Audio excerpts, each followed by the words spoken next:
The screech of tires in the driveway cut through the crisp morning air.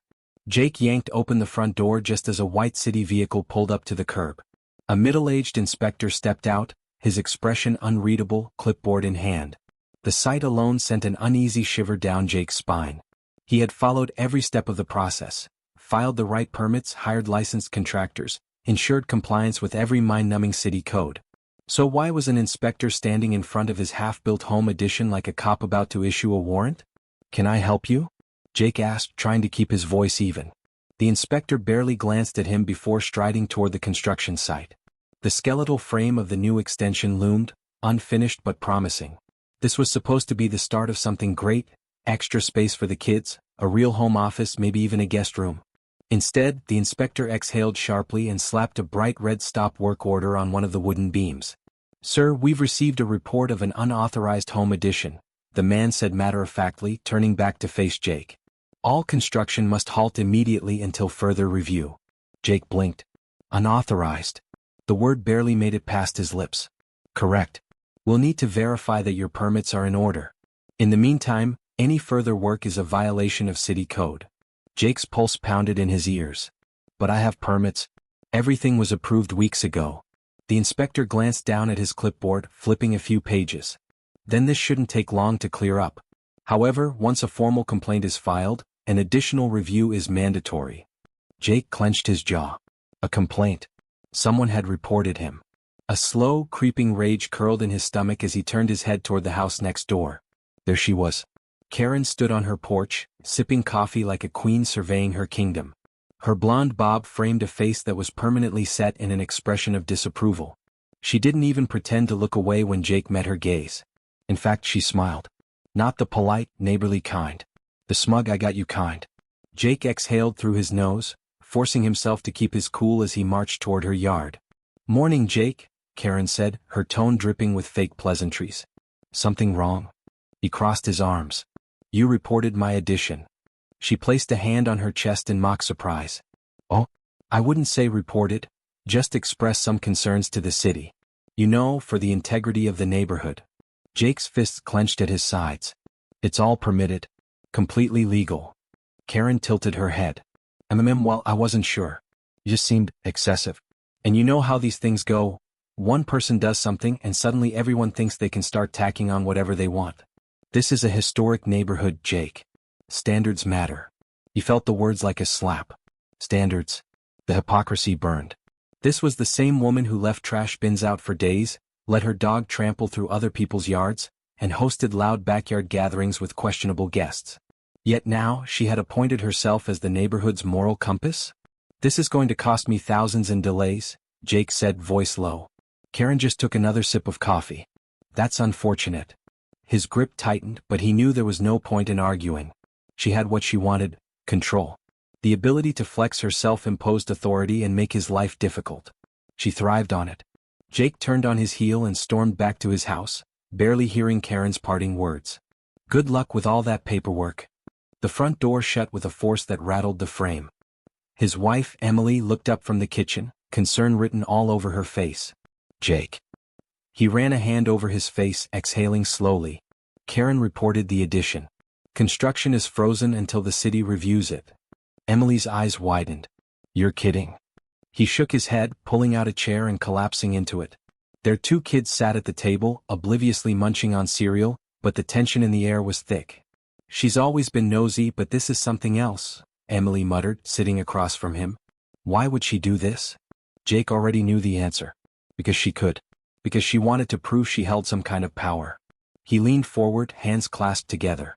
"We're going to be out thousands in delays. Not to mention dealing with more inspectors, more red tape, more bureaucratic nightmares." Emily frowned. Then, after a pause, her expression shifted. Just slightly, but enough that Jake noticed. "What?" he asked. She hesitated, then glanced toward the window. Karen had gone inside, but the memory of her smug face lingered. "I mean, if she's so concerned about following the rules," Emily said slowly, "shouldn't we make sure she's following them too?" Jake lifted his head. "What are you getting at?" Emily's lips curled into something that wasn't quite a smile. "She's been running an Airbnb out of her house for months, hasn't she?" Jake blinked. His mind reeled back to the steady stream of unfamiliar cars, the guests wheeling luggage up her driveway, the occasional awkward exchange of keys. A cold realization settled over him. She had gone after him over building legally, but she was running a full-scale rental operation in a strictly residential zone. And something told him she definitely didn't have a permit for that. Jake leaned back in his chair, the weight of frustration giving way to something new. Something sharper. Karen wanted to play by the rules? Fine. They'd play by the rules. Jake spent the next few days observing, collecting, and waiting. It wasn't difficult. Karen had made herself predictable. Every afternoon she took her tiny, yapping dog for a slow, exaggerated lap around the block, giving herself the perfect opportunity to spy on everyone's property. In the evenings she hosted guests, strangers with rolling suitcases who arrived in Ubers, blinking at her front door like they were checking into a hotel. He watched from his porch as another one arrived. A young couple, arms wrapped around each other, laughing, carefree. They knocked, and Karen answered in a floral blouse and that same artificial smile she wore when she wasn't actively ruining someone's week. She handed them a key and gestured inside, speaking in hushed, friendly tones before shutting the door behind them. Jake pulled out his phone and snapped a quick picture. "Another set?" Emily asked, stepping beside him. "Yep," he muttered. "That's 3 different groups this week." Emily crossed her arms, watching the house with the same calculating gaze. "You checked the city website?" He nodded. "No permit. Not even a rental license. She's been flying completely under the radar." Emily let out a quiet chuckle. "So she wants to play sheriff while breaking the law herself?" "Exactly." The pieces were coming together, the hypocrisy thick enough to choke on.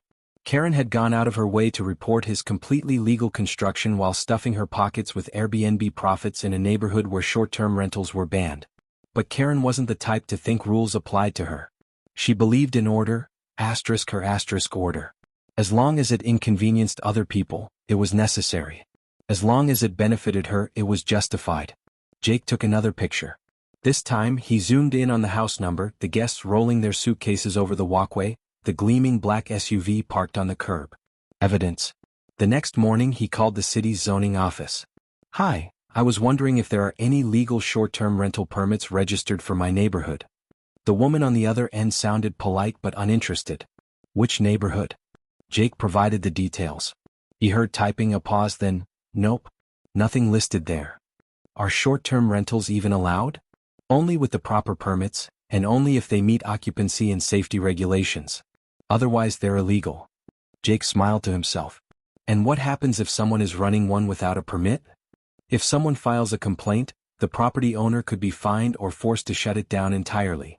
That was all he needed to hear. That evening, while Karen pruned her already perfect hedges, Jake set his plan in motion. He submitted an official complaint, attaching the photos, the screenshots, and the listing itself, complete with Karen's own words about her charming, cozy rental experience. Then he waited. Karen, meanwhile, remained blissfully unaware.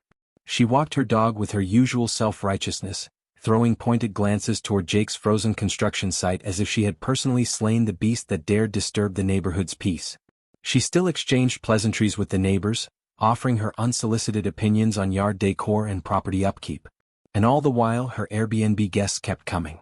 The difference was, this time people noticed. Jake had been careful.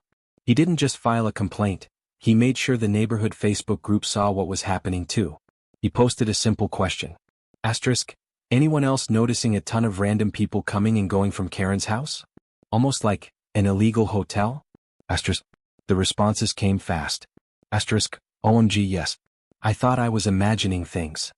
That explains the loud music last weekend. Wait, aren't short-term rentals illegal here? They are. The digital fire spread, fast and relentless. By the time Karen realized what was happening, the damage had already been done. The city inspector arrived the next afternoon. Jake watched from his window as Karen, caught completely off guard, stood on her porch arguing with a man holding a clipboard. Her arms flailed in animated protest, her expression shifting from confusion to outrage. The inspector remained unmoved, pointing at his documents, explaining something that made her face go pale. Then, the worst moment of all. As if scripted by fate itself, another guest arrived mid-inspection, dragging a suitcase up her walkway.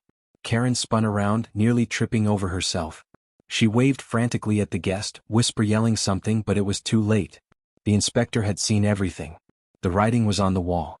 Jake didn't need to hear the conversation to know what was happening. The inspector took notes, handed her a notice, and walked away. Karen stood frozen, paper in hand, jaw clenched so tight it could have cracked. For the first time in a long time, she wasn't the one in control. Jake's phone buzzed. A message from Emily. Well, that was satisfying. He grinned. Outside, Karen stormed back inside her house, slamming the door behind her. The curtains snapped shut. Jake leaned back in his chair, savoring the moment. Game on. Karen's downfall didn't happen all at once. It unraveled in slow, agonizing layers, like a sweater caught on a nail, unraveling thread by thread while she scrambled to hold it together. At first, she thought she could talk her way out of it. She called the zoning office, demanding to speak to someone reasonable.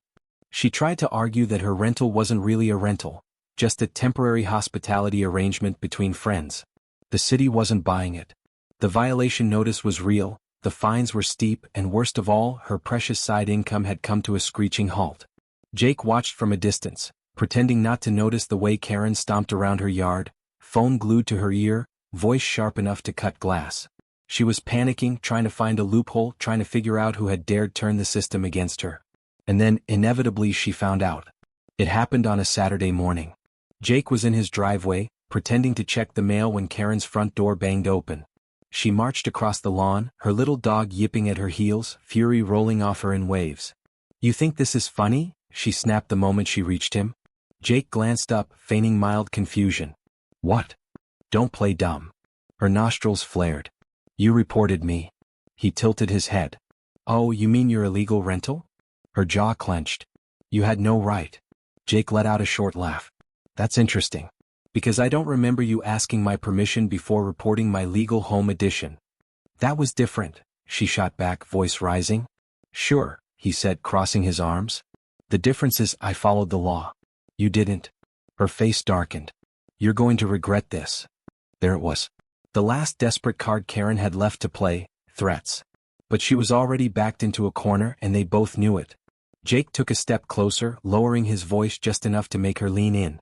"You know what's funny? If you just minded your own business, I wouldn't have looked into yours." Karen's mouth opened, then closed. For the first time, she didn't have a response. Just the bitter taste of her own medicine.